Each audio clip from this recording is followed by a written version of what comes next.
महाराष्ट्र की राजनीति में एक बार फिर हलचल तेज हो गई है। सीएम पद पर बात बनने के बाद अब मंत्रालयों के बंटवारे को लेकर माथापच्ची जारी है। इस बीच आज महाराष्ट्र के उप मुख्यमंत्री और एनसीपी प्रमुख अजित पवार अपनी पत्नी और प्रफुल्ल पटेल समेत पार्टी के कई नेताओं के साथ शरद पवार से मिलने उनके घर पहुंचे।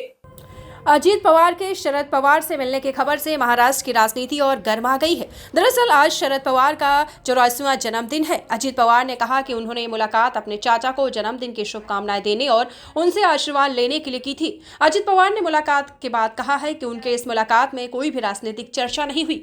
हालांकि दोनों नेताओं की मुलाकात काफी देर तक हुई, जिसके बाद अटकलों का बाजार गर्म है। आपको बता दें कि महाराष्ट्र में बीजेपी के लिए सिरदर्द खत्म होने का नाम नहीं ले रहा है। पहले सीएम पद के लिए महायुति में खींचतान जारी थी, वही अब मंत्रिमंडल के विस्तार पर सस्पेंस बरकरार है।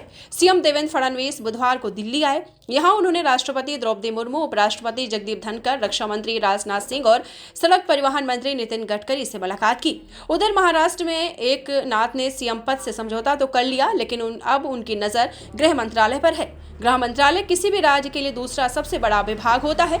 महाराष्ट्र पुलिस गृह मंत्रालय को रिपोर्ट करती है।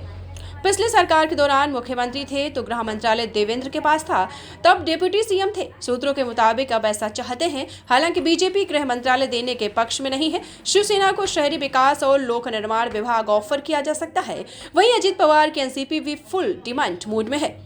एनसीपी चलती है मंत्रिमंडल विस्तार में, उसे भी शिवसेना के बराबरी के मंत्रालय दिए जाएं। सूत्र कहते हैं कि अजित पवार के पास पहले वित्त मंत्रालय की जिम्मेदारी थी, अब वो इस बार फिर से इस मंत्रालय के लिए अड़े दिखाई दे सकते हैं। बीजेपी के लिए समस्या है कि वित्त मंत्रालय के लिए शिवसेना ने भी दावेदारी ठोक दी है। मंत्रिमंडल विस्तार में बीजेपी को भाई शिवसेना को 12 और एनसीपी को 9 मंत्रालय दिए जा सकते हैं। संभावना जताई जा रही है कि महाराष्ट्र में कैबिनेट विस्तार 14 दिसंबर को हो सकता है।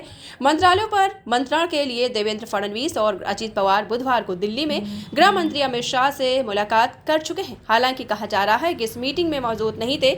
आपको बता दें कि 288 सीटों वाली महाराष्ट्र विधानसभा में बीजेपी के पास 132 विधायक हैं। शिवसेना ने 57 और एनसीपी ने 41 सीटों पर जीत दर्ज की।